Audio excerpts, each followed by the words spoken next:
Ya pemirsa, kita awali dengan informasi terlibat tawuran dan membahayakan warga sekitar.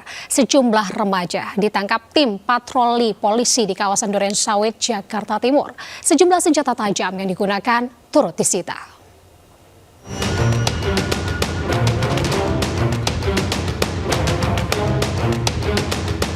Aksi saling serang dua kelompok remaja ini terjadi di Jalan Kolonel Sugiono, Durensawit, Jakarta Timur saat dini hari. Lemparan batu dan saling mengayunkan senjata tajam hingga bom molotov digunakan dua kelompok remaja saat tawuran. Aksi tawuran mengganggu pengguna jalan yang melintas. Beruntung, tim patroli Perintis Polres Metro Jakarta Timur langsung mengamankan sejumlah pemuda yang bersembunyi di pemukiman warga. Sejumlah senjata tajam turut disita. Antara bocah polisi, kalau nggak musuhnya ini nih sawah barat paling. Lawannya sawah barat dalam kono, tahu daerah mana kan, itu bisa daerah dalam. Sejumlah remaja yang ditangkap diperiksa di Mapolsek Durensawit dan mencegah maraknya aksi tawuran. Patroli polisi terus digencarkan di sejumlah titik rawan. Dari Jakarta, Rio Manik melaporkan. Pemirsa, santri pondok pesantren di Kota Makassar, Sulawesi Selatan tewas setelah dianiaya seniornya. Pelaku akhirnya diamankan polisi, sementara nyawa korban tak tertolong meski sempat mendapatkan perawatan intensif di rumah sakit.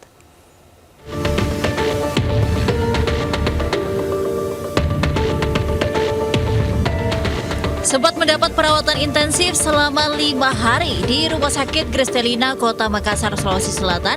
Afian Reski, 14 tahun, santri pondok pesantren Tahfidzul Quran Al-Iman Asyib di Kecamatan Manggala, Kota Makassar, akhirnya meninggal dunia. Sebelumnya, korban diduga dianiaya oleh seniornya pada 15 Februari. Kejadian penganiayaan bermula saat pelaku berada di perpustakaan. Tiba-tiba, korban mengetuk-ketuk kaca jendela hingga membuat pelaku tersinggung dan akhirnya menganiaya korban. Akibat penganiayaan, korban menderita luka di bagian wajah, leher, dan belakang telinga. Sementara, polisi yang mendapat laporan keluarga korban akhirnya meringkus pelaku AW, 15 tahun di rumahnya di Kabupaten Goa. Cuman keterangan dari pelaku sendiri merasa tersinggung pelaku karena ketika duduk di jendela perpustakaan diketok-ketok, ditanya kenapa kamu ketok-ketok, korban hanya senyum, kemudian dipukuli. Kini, polisi masih melakukan pemeriksaan sejumlah saksi, pihak sekolah, dan CCTV yang ada di lokasi kejadian. Dari Makassar, Leo Muhammad Nur, iNews melaporkan. Setelah beraksi di 7 lokasi, 5 kawanan curanmor diringkus petugas Satreskrim Polres Purwakarta, Jawa Barat. Dari salah satu aksinya yang gagal, seorang pelaku sempat dihajar massa hingga babak belur.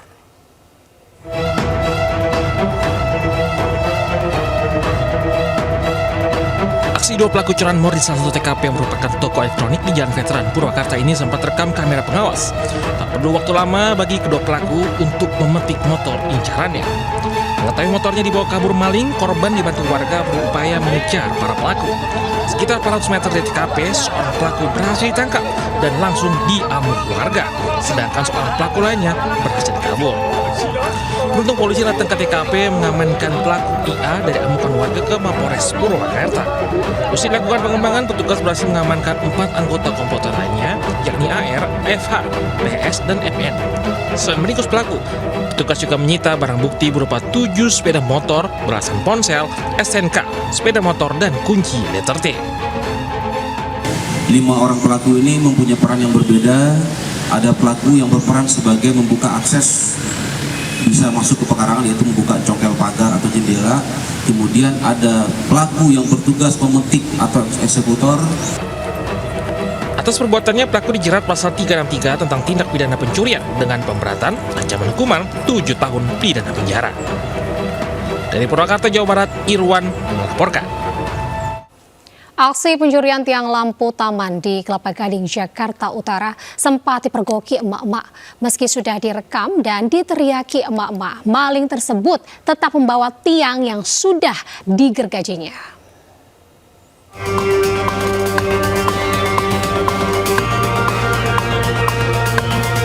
Dalam rekaman video warga terlihat seorang pria tengah menggotong sebuah tiang lampu taman di Jalan Yosudarso, Kelapa Gading Barat, Kelapa Gading, Jakarta Utara. Sementara dari kejauhan, mak-mak yang melihat aksi tersebut terus meneriaki pelaku. Namun meski teriaki, pelaku dengan santai tetap membawa tiang curiannya. Bahkan ia menghampiri seorang rekannya yang berada di sebuah sepeda motor dan kabur. Sisa besi tiang yang habis dipotong para pelaku terlihat berserakan. Diketahui pencurian serupa memang kerap terjadi, namun biasanya aksi pencarian dilakukan malam hari. Tapi dia sembari ngergajiin lampu taman itu. Nah, pas mungkin ada susah kali ya sama dia buat ini, akhirnya digoyang-goyangin. Nah, karena di sini dia udah ngegoyangin tiang itu, di sini udah pada teriak-teriak maling. Warga berharap agar aksi tersebut dapat ditindaklanjuti karena meresahkan. Apalagi pencurian juga sempat menyasar besi pembatas jalan. Dari Jakarta, Sofyan Firdaus, iNews melaporkan. Pemirsa, sejumlah tembakan ke udara mewarnai penggerebekan bantaran rel kereta api yang kerap menjadi tempat peredaran narkoba di Kecamatan Percut Seituan, Kabupaten Deli Serdang, Selasa pagi. Polisi menangkap 3 orang berikut barang bukti narkoba jenis sabu dan ganja.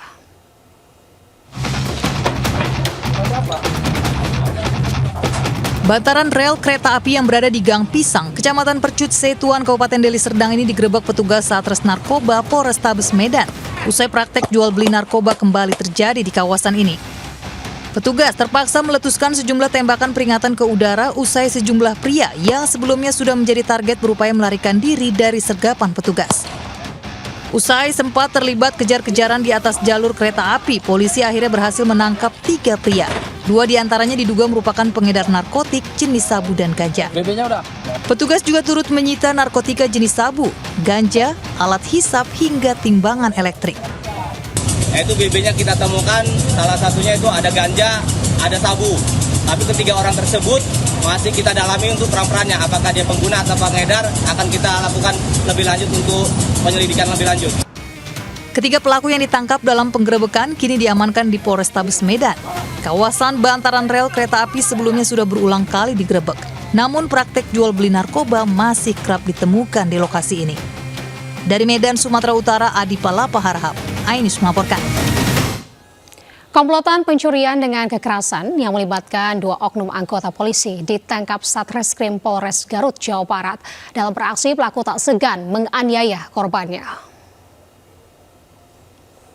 Inilah 6 komplotan pencurian dengan kekerasan yang telah beraksi di sejumlah lokasi di Garut, Jawa Barat. Ke-6 pelaku memiliki peran yang berbeda-beda, termasuk adanya keterlibatan 2 oknum anggota polisi aktif dari Polres Garut dan Polres Sukabumi. Kini keduanya telah dilakukan proses hukum termasuk akan dipecat. Komplotan tertangkap petugas saat melakukan pencurian dan merampas kendaraan korban di kawasan Leles, Garut, dan membuang korbannya ke tempat yang sepi dengan tangan terikat dan mata tertutup lakban.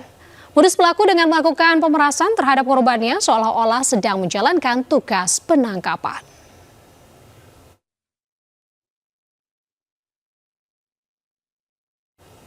Diduga kerap dijadikan lokasi prostitusi dan sarang narkoba. Ratusan warga geruduk kos-kosan yang berada di Kota Padang Sidempuan, Sumatera Utara, Senin sore.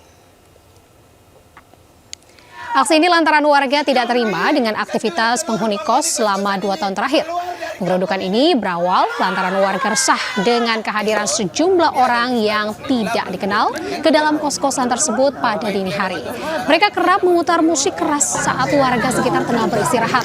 Tak pelak, warga menduga kos-kosan tersebut kerap dijadikan lokasi prostitusi dan sarang peredaran narkoba. Alhasil, warga pun mendesak para penghuni kos untuk angkat kaki dari lokasi tersebut. Tidak hanya itu, warga juga menutup paksa pintu masuk ke dalam kos-kosan dengan tangga dan pot bunga.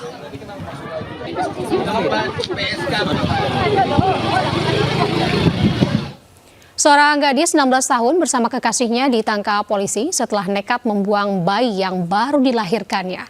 Pelaku yang masih di bawah umur tersebut nekat membuang bayinya karena takut diketahui orang tuanya.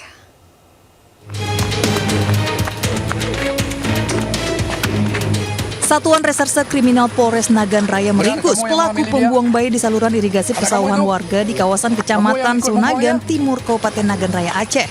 Pelakunya tak lain adalah ibu kandungnya sendiri yang berinisial KM. Ironisnya pelaku masih di bawah umur ini nekat membuang bayi lantaran takut dan malu diketahui orang tuanya. Mirisnya lagi, proses melahirkan hasil hubungan gelap tersebut dilakukan sendiri di dalam sebuah kamar mandi dengan menggunakan alat seadanya. Usai melahirkan, bayi malang itu dimasukkan dalam kantong plastik dan dibuang ke irigasi persawahan warga yang berjarak 50 meter dari rumahnya. Selain menangkap ibu bayi, polisi juga mengamankan seorang pria berinisial ZK 24 tahun yang diduga kuat merupakan ayah dari sang bayi atau pasangan kekasih pelaku.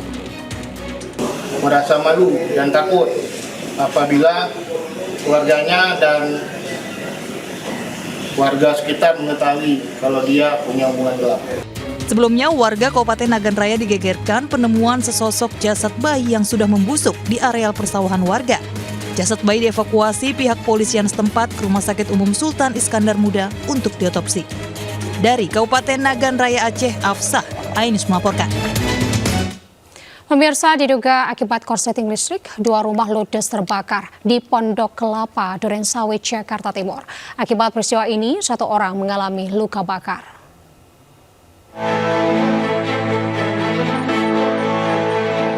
Kobaran api dengan cepat meludeskan 2 rumah yang berada di kawasan padat penduduk di Jalan MHT RT 7 RW 4 Pondok Bambu, Durensawit, Jakarta Timur. Warga panik berusaha memadamkan api dengan air dan alat seadanya. Setelah beberapa menit kemudian 12 mobil damkar tiba di lokasi. Namun seorang warga bernama Samsudin alami luka bakar saat membantu melakukan pemadaman dan dibawa ke rumah sakit. Belum diketahui penyebab pasti kebakaran, diduga korsleting listrik dari lantai 2 salah satu rumah warga. Informasi dari saksi adalah api tiba-tiba ada di belakang di kamar listriknya. Meski tak ada korban jiwa, kerugian diperkirakan mencapai ratusan juta rupiah. Dari Jakarta, Rio Manik melaporkan. Pemirsa, diduga akibat ledakan tabung gas di kawasan pabrik PT Semen Padang, Indarung 5, Padang, Sumatera Barat, 4 orang pekerja pabrik mengalami luka bakar. Polisi masih menyelidiki penyebab pasti kebakaran.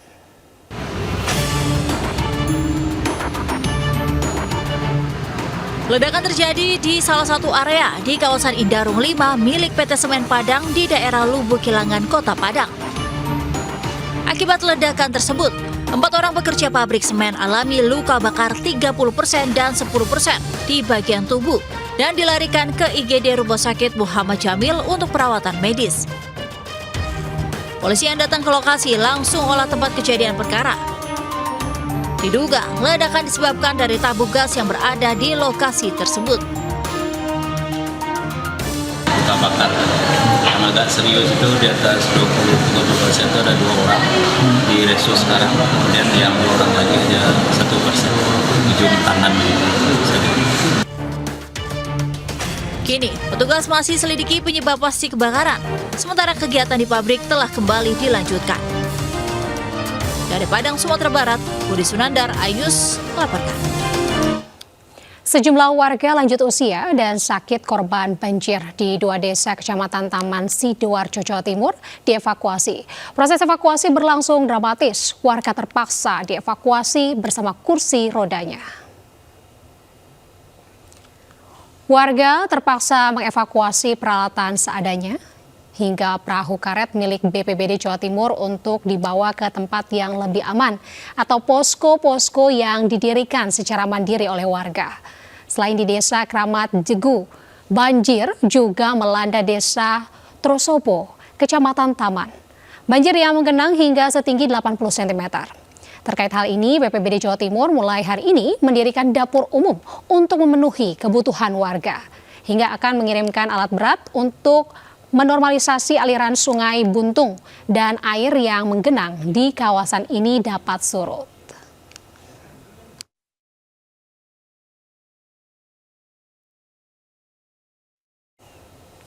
Pemirsa, ribuan warga rela antre sembako murah di depan kantor Kelurahan Karadengan, Cibinong, Kabupaten Bogor, Jawa Barat. Seorang warga ini pingsan karena kepanasan saat antre membeli sembako dengan harga di bawah pasaran.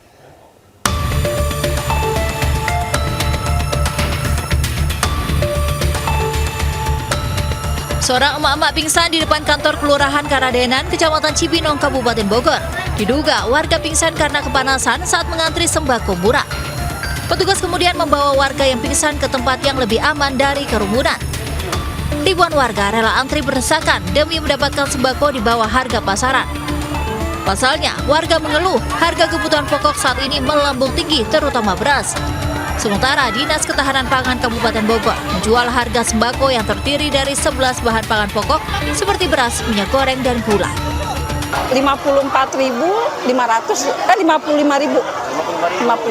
Dulu kalau beli di luaran berapa? Mungkin sampai 70 lebih lah gitu. Iya. Gimana Bu perasaannya Bu dengan ada harga beras murah ini Bu? Gimana nggak Bu? Ya syukurin aja lah. Untuk hari ini ada kurang lebih 11 komoditas ya yang kita bawa.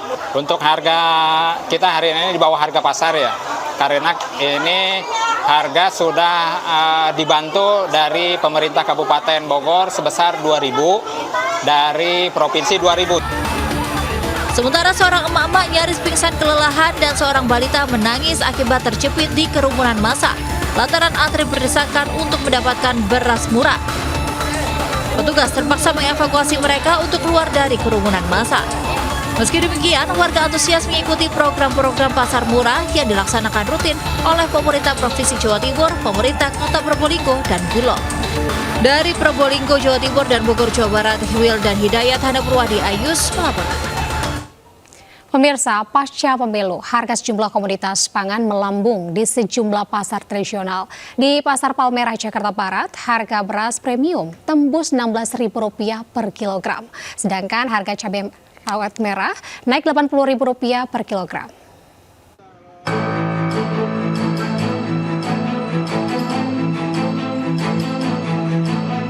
Sejumlah harga komoditas pangan merangkak naik di Pasar Palmerah, Jakarta Barat. Salah satunya beras, harga beras medium melonjak dari Rp10.000 menjadi Rp14.000 per kilogramnya.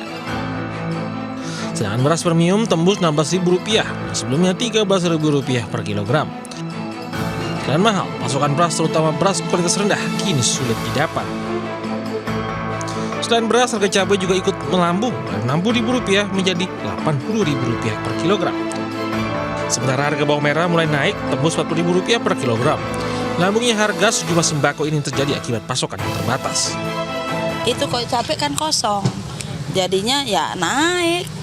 Jadi terpaksa nih buat naikin harga juga. Ya iya, mau belinya mahal. Terus sekarang udah 90, hampir mendekat. Ada yang jual 100 mungkin kalau yang bagus. Bang sebenarnya kalau ini bumbu dapur tuh ya, daun salam aja naik. Jadinya kalau emang pasokannya banyak ya pasti harga turun, kalau pasokannya sedikit ya pasti naik gitu aja. Yang biasa itu ya medium itu 10.000 ya. Nah, tuh 10.000 sampai 11 ya. Sekarang aja udah 15.500 gitu. Dia ya sempat marah-marah nih beli beras mahal tapi kualitas nggak bagus gitu loh. Masyarakat berharap pemerintah segera mengambil langkah untuk menstabilkan harga bahan pokok. Dari Jakarta, Putu Bagus, Eri Nugraha melaporkan. Pemirsa, selain beras, harga telur ayam juga meroket tembus Rp29.000 per kilogram. Kenaikan harga telur ini terjadi akibat terbatasnya pasokan dari distributor.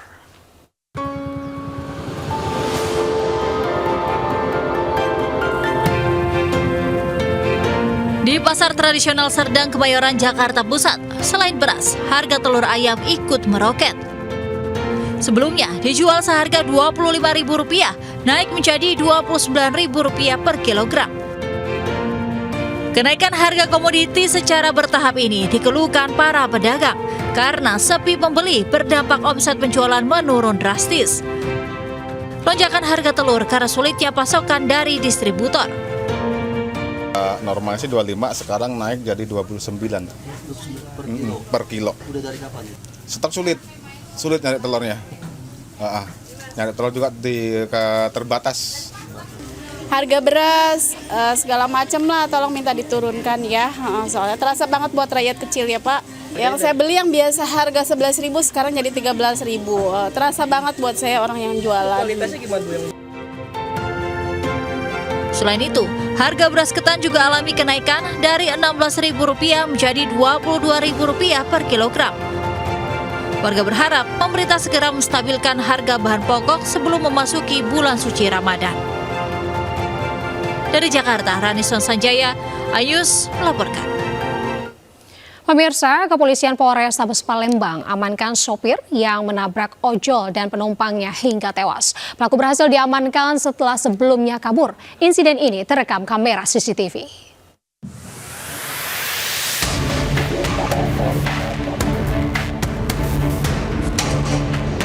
Diduga mengantuk, Dwiki Arif 29 tahun, pelaku tabrak lari di Jalan Haji Burlian, Kecamatan Sukarame, Palembang, Sumatera Selatan, diamankan Satlantas Polrestabes Palembang. Pelaku tak dapat mengelak. Berkat adanya rekaman CCTV, insiden kecelakaan tersebut terjadi. Kronologi kejadian pada tanggal 17 Februari 2024 silam, di mana pelaku yang mengendarai mobil double kabin melaju cepat dari turunan dan menabrak kedua korban, Boni, 33 tahun, dan Titin, 40 tahun, yang tewas di lokasi kejadian. Sedang mengendarai kendaraan yang notabene berasal dari flyover bandara menuju ke KM5. Begitu turun dari flyover tersebut, seketika itu juga ada sepeda motor yang dari bawah flyover dengan menuju dengan arah yang sama. Berdampak penumpang tersebut, kedua penumpang baik pengendara ojol maupun penumpang ojol meninggal dunia di tempat. Kini barang bukti kendaraan korban dan pelaku tengah diamankan guna penyelidikan lebih lanjut. Sementara pelaku, seorang pegawai honorer, masih menjalani pemeriksaan di unit laka Polantas Polrestabes Palembang. Dari Palembang, Sumatera Selatan, Muhammad David, iNews melaporkan. Pemirsa, seekor ular piton sepanjang 8 meter berhasil ditangkap warga desa Pasar Terusan, Kabupaten Batanghari, Jambi pada Selasa malam. Sementara di Jakarta Barat, seekor ular sanca ditemukan warga bersembunyi di balik terpal.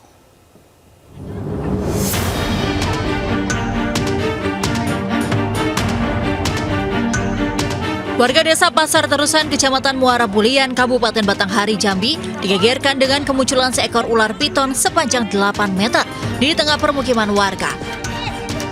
Diduga ular kelaparan dan terseret arus imbas dari banjir di kawasan ini yang kedua kalinya. Ular berukuran besar ini ditangkap saat hendak memangsa ternak warga di pinggir Sungai Batanghari. Tak butuh waktu lama, warga mengamankan ular dengan mengikat kepala ular. Warga resah lantaran ular sering terlihat berkeliaran di tengah perkampungan saat malam hari dan banyak hewan ternak yang sering hilang. Ular kemudian dievakuasi ke dalam karung dan dijauhkan dari pemukiman warga. Kami tadi balik dari pasar lewat turap olunya kan. Jadi sampai di turap lu dia jatuh ke bawah, perasaan ikan. Jadi senter. Samping itu ada itik, berapa ekor itik itu. Mungkin dia nak nangkap itik itu dapat jatuh ke bawah. Dia ke senter kepalanya. Jadi lurut turap terus kalau. Jadi orang yang nangkap udah dapat lari ke tengah. Sementara di Jalan Haji Jairi, Rawabuaya, Cengkareng, Jakarta Barat, menggunakan alat penjepit, petugas berusaha menangkap seekor ular sanca yang bersembunyi di balik terpal di permukiman warga. Ular sepanjang 1,5 meter ini sempat melakukan perlawanan hingga menyulitkan petugas yang berusaha menangkapnya. Tak butuh waktu lama, petugas segera mengevakuasi ular dan rencananya akan diserahkan ke Balai Konservasi Sumber Daya Alam untuk dilepas liarkan ke habitatnya. Dari Batanghari, Jambi, dan Jakarta, tim iNews melaporkan. Pemirsa, melukis gunakan cat air sudah biasa. Namun bagaimana jadinya jika melukis dengan gunakan ampas kopi? Di Jember, Jawa Timur, seorang pelukis muda justru gunakan ampas kopi untuk membuat karyanya. Dan ternyata hasil karyanya ini dihargai cukup mahal.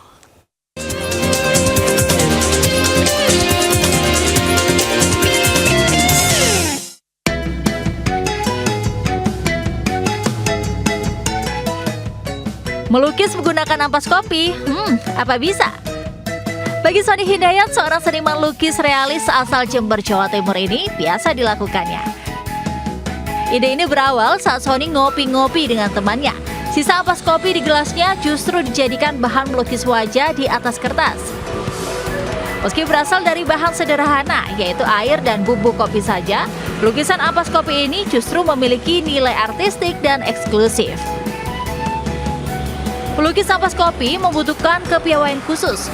Hanya menghasilkan satu warna coklat saja sehingga memadupadankan warna harus benar-benar teliti. Terutama lekukan kulit dan guratan objek yang dilukis. Kalau kopi ini kan mudah didapat. Satu, di mana-mana kita kalau doa lagi Jember, kita kan terkenal kota kopi ya, jadi mudah didapat. Kalau cat itu kan masih beli, ya mahal juga. Terus cara melukisnya juga gampang. Hasil lukisan ini banyak dilirik pelanggannya, baik dari Jember maupun kota lain. Satu lukisan dibanderol dengan harga ratusan ribu hingga jutaan rupiah, tergantung besar kecilnya lukisan yang dibuat. Dari Jember, Jawa Timur, Bambang Sugiarto, iNews melaporkan. Pemirsa, mendukung geliat konser yang berkualitas di tanah air, konser Jonas Brothers akan digelar bersama perdana di Indonesia pada akhir Februari 2024. Kemenparekraf optimis konser akan berjalan lancar dan Indonesia harum di kancah internasional.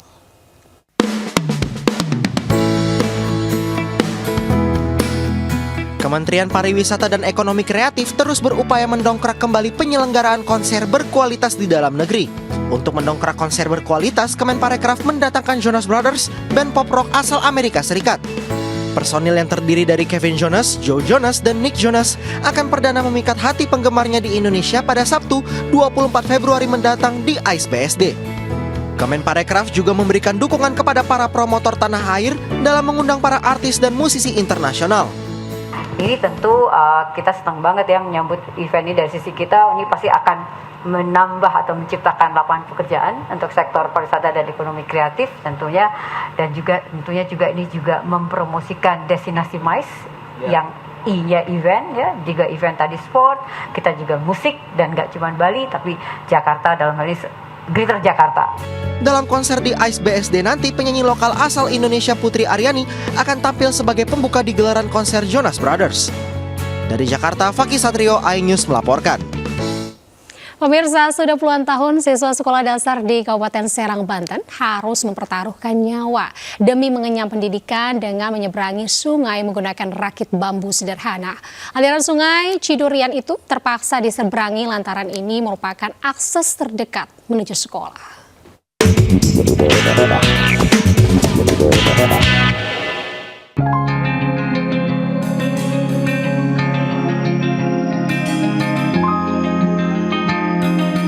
Setiap hari puluhan siswa sekolah dasar di Kampung Nambo, Desa Gabus, Kecamatan Kopo, Serang, Banten ini harus menaiki rakit bambu yang disebut perahu eretan untuk dapat menyeberangi aliran sungai Cidurian agar bisa bersekolah.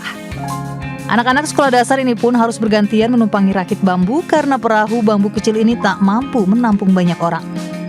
Menurut warga, akses terdekat menuju sekolah dasar di Kampung Ciberem, Kecamatan Cikande berada di seberang sungai Cidurian dengan melewati Kecamatan Jayanti yang berjarak 500 meter bila menggunakan perahu eretan. Sementara untuk akses lain harus melewati jalan raya yang berjarak 4 km. Menyeberangi sungai Cidurian dengan rakit pun mengkhawatirkan para orang tua karena rakit pernah tenggelam saat menyeberang beberapa waktu lalu. Terus kadang-kadang sekolah nggak kalau misalnya naik?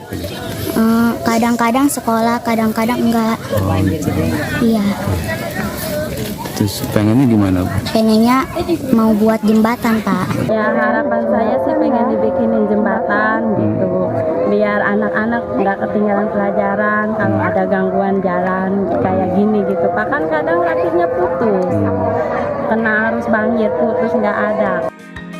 Tak jarang anak-anak di kampung ini terpaksa tak sekolah bila kondisi sungai Cidurian meluap. Warga berharap perhatian dari pemerintah untuk bisa membangun jembatan sebagai akses alternatif bagi warga Kampung Nambo menuju sekolah ataupun menuju pasar terdekat.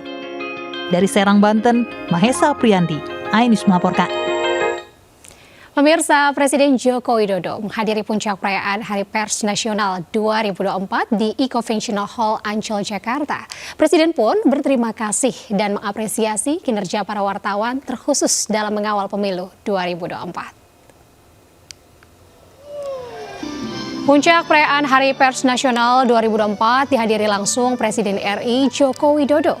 Pejabat Gubernur DKI Jakarta Heru Budi Hartono, Ketua Dewan Pers Nini Rahayu, Ketua PWI Pusat Henry CH Bangun, dan juga hingga para insan pers Indonesia.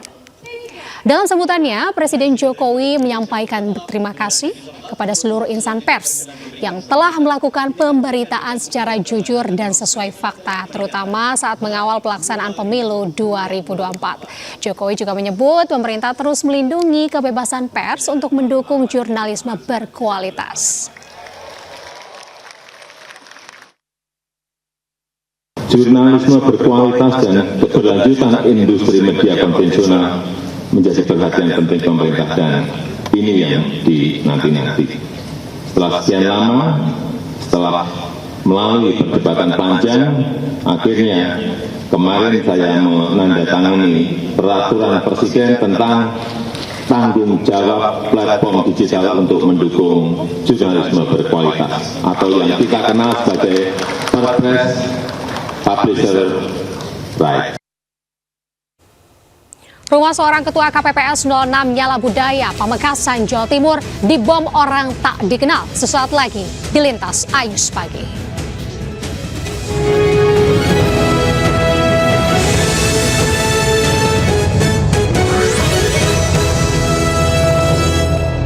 Pemirsa, seorang pria di Bojonegoro, Jawa Timur mengamuk dan memukul sejumlah pengendara motor yang melintas dengan balok kayu. Belum diketahui apa maksud pelaku, namun diduga akibat depresi atau gangguan kejiwaan.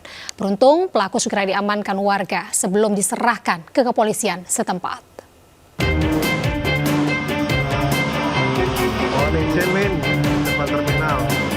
Sebuah video merekam detik-detik seorang pria memukul pemotor yang melintas di Jalan Veteran, Kota Bojonegoro, Jawa Timur. Kejadian ini membuat pengendara motor dan warga resah. Diduga pelaku depresi atau mengalami gangguan kejiwaan. Warga sekitar pun berusaha mengamankan pelaku tanpa identitas ini karena dianggap membahayakan keselamatan para pengendara. Ada 3 motor yang terkena pukulan pelaku menggunakan tongkat atau balok kayu saat melintasi jalan protokol ini. Bahkan salah satu korban merupakan seorang perempuan yang membonceng anak kecil. Beruntung korban tak mengalami luka, namun kaca spion motor korban patah akibat pukulan pelaku. Yang setahu saya 3 orang, termasuk saya. Sampai luka-luka atau? Enggak, kalau anak kecil tadi motornya yang kena. Sama entah kenanya saya kurang nggak begitu ini ya, nggak begitu lihat. Yang jelas dia kena gitu aja. Pelaku langsung diamankan petugas dari Polsek Kota Bojonegoro untuk dibawa ke kantor polisi. Dari Bojonegoro, Jawa Timur, Dedi Mahdi, Ayus melaporkan. Rumah Ketua KPPS Desa Nyala Budaya, Kecamatan Kota Pamekasan, Jawa Timur, rusak berat setelah dibom orang tak dikenal pada Selasa dini hari. Polisi memastikan bom yang digunakan jenis bondet dan kini tengah diselidiki pelaku dan motifnya.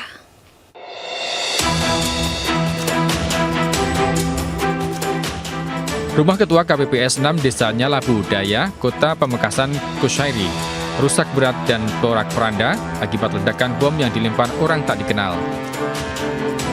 Rumah hancur di bagian depan dan atap bagian depan runtuh serta kaca pecah. Selain itu, perabot di dalam rumah juga porak-poranda. Menurut pemilik rumah, Kusairi, peristiwa terjadi sekitar jam 3 dini hari saat ia tidur di rumah yang terpisah di depan. Ia pun kaget saat mendengar suara keras dan bergetar. Sementara rumah yang hancur semula tengah diinapi oleh anaknya. Waktu itu anak saya yang nomor 3, kemudian katanya sekitar jam 2 dia merasa keringat semua, dia pindah. Jadi kosong Pak waktu kejadian? Iya, waktu kejadian kosong. Tapi sebelumnya Bapak nggak pernah punya musuh atau bagaimana Pak? Nggak pernah. Saya selama ini berada di desa ini, nggak pernah.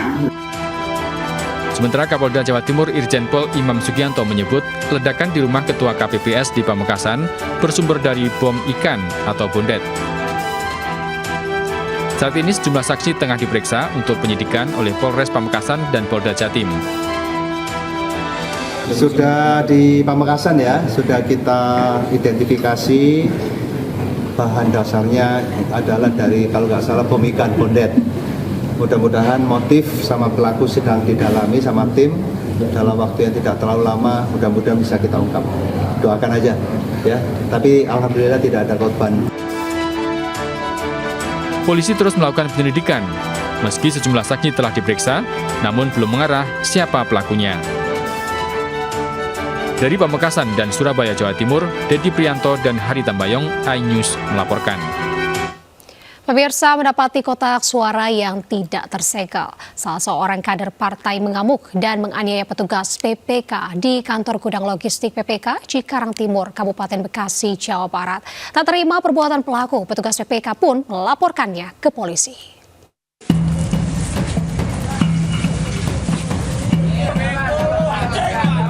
Sejumlah kader partai peserta pemilu 2024 ini mengamuk dan meluapkan kemarahannya atas dugaan kecerobohan dan kecurangan. Memicu kericuhan saat mereka mendatangi gudang logistik PPK Cikarang Timur pada Sabtu dini hari. Para kader menduga adanya kecurangan usai mendapati sejumlah kotak suara tidak disegel saat dievakuasi dari kantor Desa Karangsari ke gudang logistik PPK di Desa Jatirejo. Usai kericuhan tersebut, 2 petugas pemungutan suara kecamatan atau PPK Cikarang Timur melapor ke pihak kepolisian sektor Cikarang Timur, Kabupaten Bekasi, Jawa Barat pada Senin malam. Ketika kami melakukan aktivitas, tiba-tiba ada salah satu oknum dari massa tersebut melakukan tindakan pemukulan kepada anggota PPK. Salah satunya adalah saya sendiri. Para petugas pemungutan suara berharap polisi dapat menindak tegas oknum kader partai yang telah berbuat anarkis terhadap petugas panitia pemungutan suara. Dari Kabupaten Bekasi, Jawa Barat, Ahmad Jawahari Lutfi, iNews melaporkan. 2 orang yang dicurigai masuk secara diam-diam ke dalam gudang logistik pemilu di Sampang, Jawa Timur diamankan polisi. Sementara motif terduga pelaku masih dalam penyelidikan.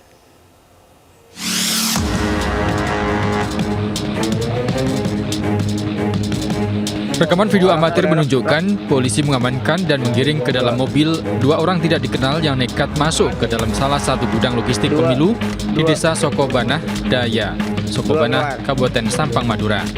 Sebelumnya Panwaskam mencurigai adanya 2 orang yang masuk menyelinap ke dalam gudang. Panwascam juga masih memeriksa adanya pengerusakan atau hilangnya barang yang disimpan di gudang tersebut. Pihak Bawaslu yang menerima laporan Panwascam masih melakukan pendalaman terkait kasus tersebut. Takutnya terjadi kerusakan pemeliharaan Harkamtipmas di wilayah Sokobanah terhadap 2 orang tersebut. Makanya ada permintaan dari Panwascam untuk dilakukan pengamanan.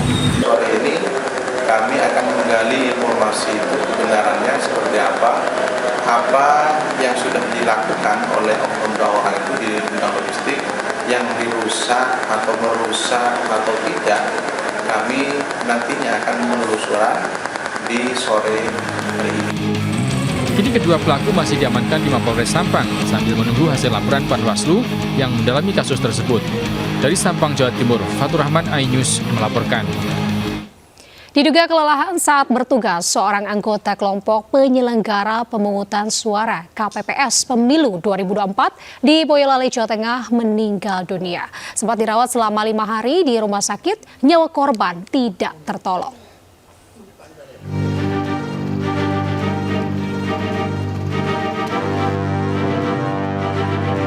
Suasana duka menyelimuti rumah keluarga Gianti di Desa Gubuk, Kecamatan Cepego, Boyolali, Jawa Tengah.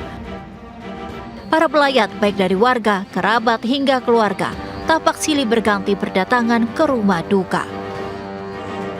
Gianti, 37 tahun, merupakan anggota KPPS 04 TPS 06 Desa Gubuk, Kecamatan Cepego, Boyolali. Korban mengeluh pusing dan lemas sejak Rabu malam saat proses penghitungan dan rekapitulasi surat suara. Namun, kondisinya memburuk diduga akibat kelelahan usai bertugas. Ibu 2 anak ini dibawa ke rumah sakit. Setelah sempat dirawat 5 hari, namun korban meninggal dunia. Anak saya gimana, Dok? Oh, anak ibu itu cuma kelelahan di dalam KPU, nggak punya riwayat hidup lain, Bu. Mbak tadi jam 7 sore sudah kelelahan, minta istirahat di tempat yang di tempat KPU itu. Sangat berduka ya. Jadi kan ada santunan kematian bagi beliau, kemudian juga bantuan untuk pemakaman bagi beliau yang akan diserahkan oleh BPJS yang ini nanti. Jenazah korban kemudian dimakamkan di TPU desa setempat. Sementara hingga saat ini, dari data KPU Boyolali, 2 anggota KPPS meninggal dunia, 23 anggota KPPS alami sakit, dan 5 petugas ketertiban TPS juga sakit. Dari Boyolali, Jawa Tengah, Tata Ramanta, iNews melaporkan. Pemirsa, ratusan pemuda menggelar unjuk rasa di kantor KPU dan Bawaslu Bangkalan, Jawa Timur. Mereka membawa keranda mayat sebagai tanda matinya demokrasi di Indonesia akibat kecurangan yang terjadi di semua kecamatan.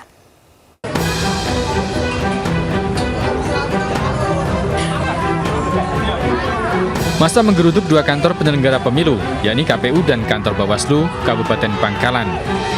Selain membawa beragam spanduk kecaman terkait ketidakbecusan penyelenggara pemilu, mereka juga membawa keranda mayat sebagai tanda dan kritik atas matinya demokrasi Indonesia.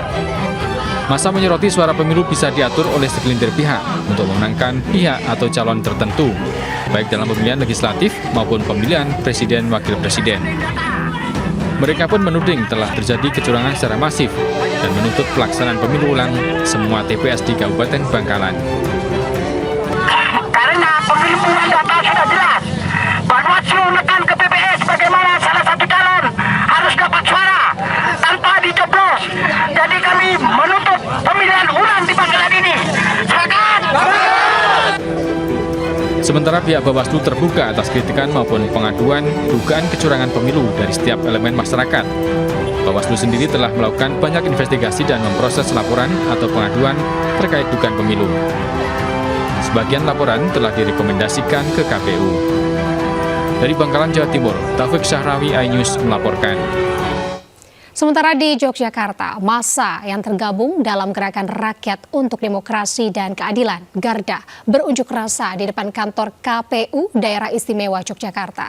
Uniknya, mereka mengenakan seragam siswa sekolah dasar SD dan mengajak KPU belajar matematika bersama-sama agar bisa berhitung dengan benar terkait penghitungan atau rekapitulasi suara pemilu 2024.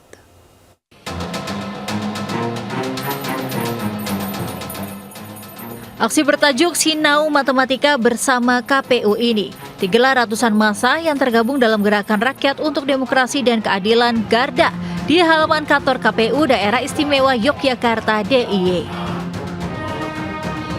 Dalam aksi ini, mereka mengenakan seragam siswa sekolah dasar SD dan mengajak KPU belajar matematika bersama-sama agar bisa berhitung dengan benar.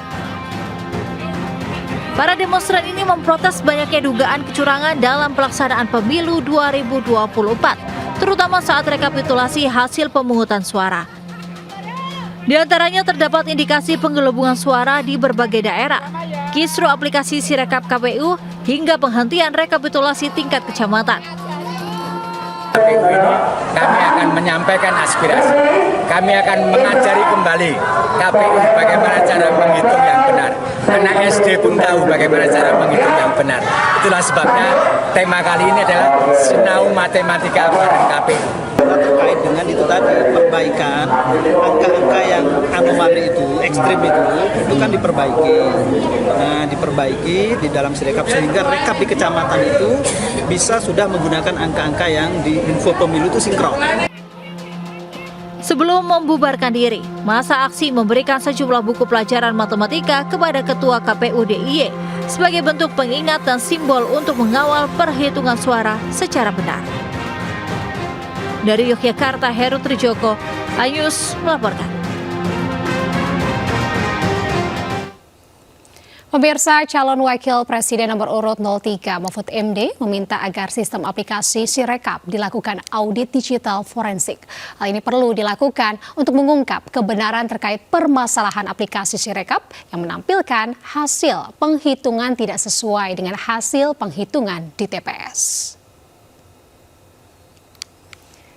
Pasca pemungutan suara pemilu 2024 pada 14 Februari lalu, masyarakat dihebohkan dengan aplikasi Sistem Rekapitulasi Suara Pemilu 2024 atau SIREKAP yang menampilkan perolehan suara tidak sesuai dengan hasil penghitungan di TPS.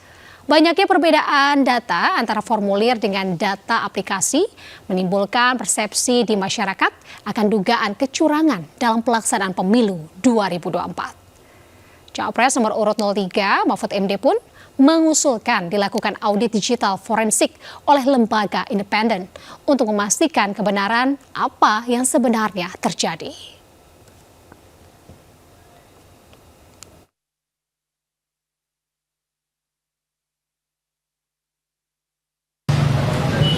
Jadi itu supaya diaudit benar itu bagaimana kok bisa terjadi amburadul begitu.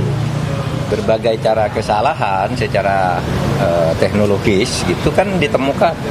Ada kalau ketahuan salah di sini dikeluarkan pindah ke daerah lain itu kan ada juga. Ada kesalahan input dan sebagainya.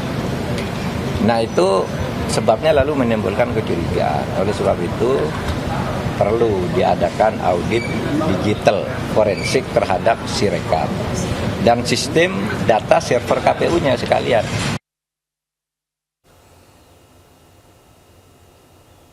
Pemirsa, sejumlah daerah di Jawa Tengah dan Jawa Timur menggelar pemilu ulang karena diakibatkannya berbagai hal. Di Kebumen, 1 TPS lakukan pemungutan suara ulang, sementara pemilu ulang juga digelar di 4 TPS di 3 kecamatan di Lamongan, Jawa Timur.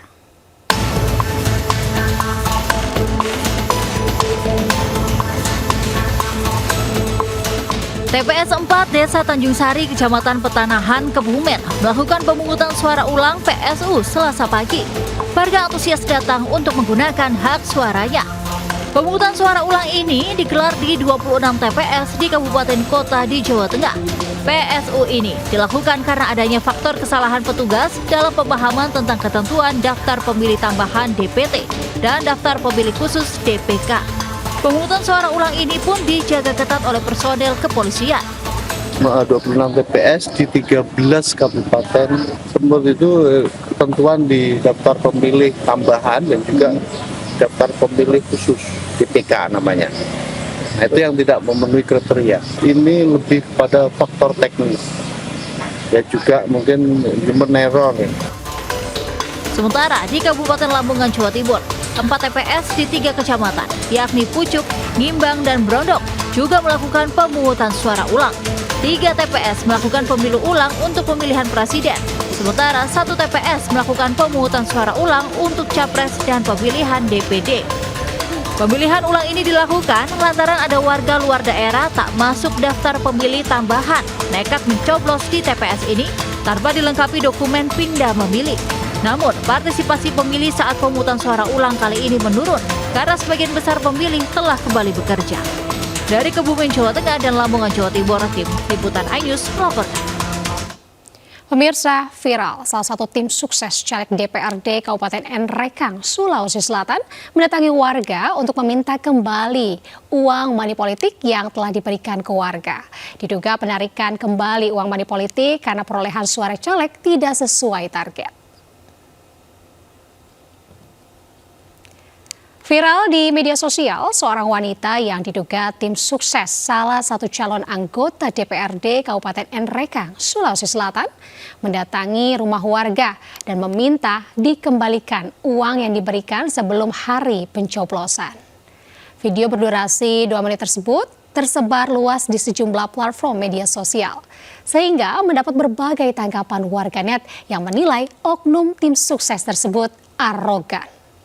Tim SES juga terlibat adu mulut dengan warga yang diduga terjadi di daerah pemilihan 3 Kabupaten Nrekang, tepatnya Desa Pana, Kecamatan Ala.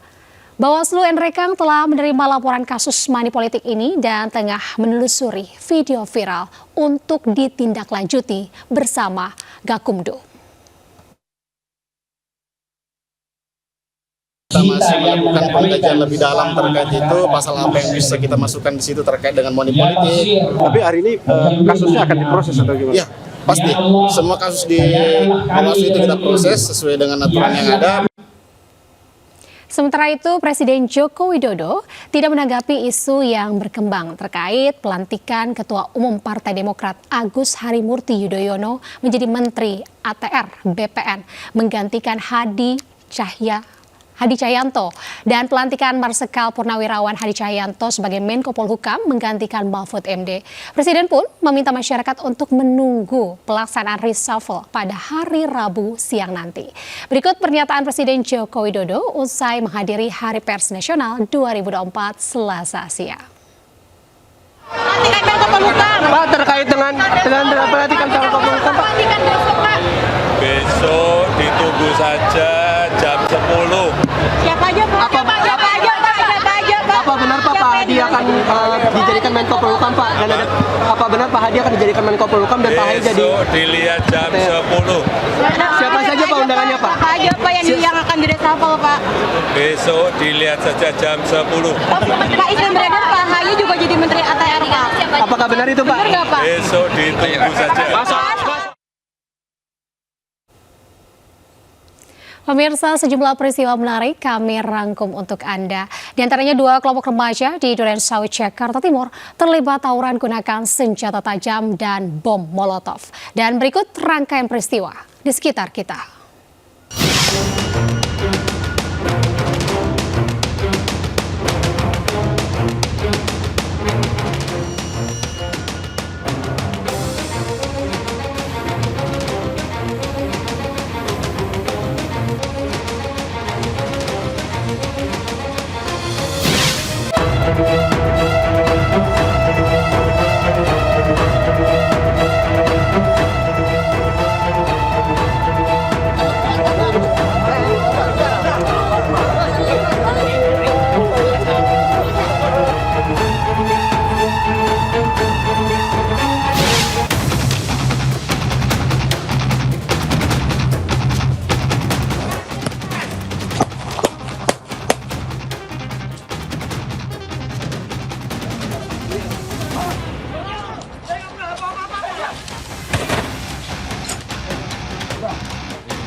BB-nya udah.